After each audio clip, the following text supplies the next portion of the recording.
ಸೋಮವಾರಪೇಟೆ ಸಮೀಪದ ಚೌಡ್ಲು ಗ್ರಾಮದ ಅರೆಬೆಟ್ಟದ ಹೊಲದಲ್ಲಿ ಮೇಯಲು ಕಟ್ಟಿದ್ದ 4 ಆಡುಗಳನ್ನು ಹಾಡು ಹಗಲೇ ಚಿರತೆ ಬಲಿ ಪಡೆದಿರುವುದು ಕಂಡುಬಂದಿದೆ. ಚೌಡ್ಲು ಗ್ರಾಮದ ಅರೆಬೆಟ್ಟ ನಿವಾಸಿ ದೇವರಾಜು ಎಂಬುವರಿಗೆ ಸೇರಿದ ಆಡುಗಳು ಎಂದು ತಿಳಿದುಬಂದಿದೆ. ತನ್ನ ಹೊಲದಲ್ಲಿ ಮೇಯಲು ಬಿಟ್ಟಿದ್ದ 2 ಗಂಡು 2 ಹೆಣ್ಣು ಗಬ್ಬದ ಆಡುಗಳು ಸೇರಿದಂತೆ ಒಟ್ಟು 4 ಆಡುಗಳನ್ನು ಏಕಕಾಲದಲ್ಲಿ ದಾಳಿ ಮಾಡಿ ಚಿರತೆ ಕೊಂದು ತಿಂದಿದೆ.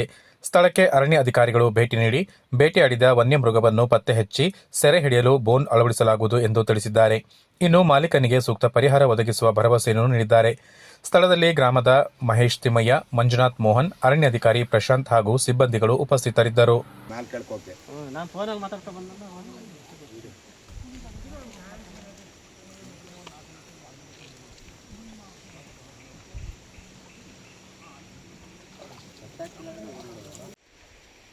ಅದು ಗಬ್ಬ ಆಗಿತ್ತು.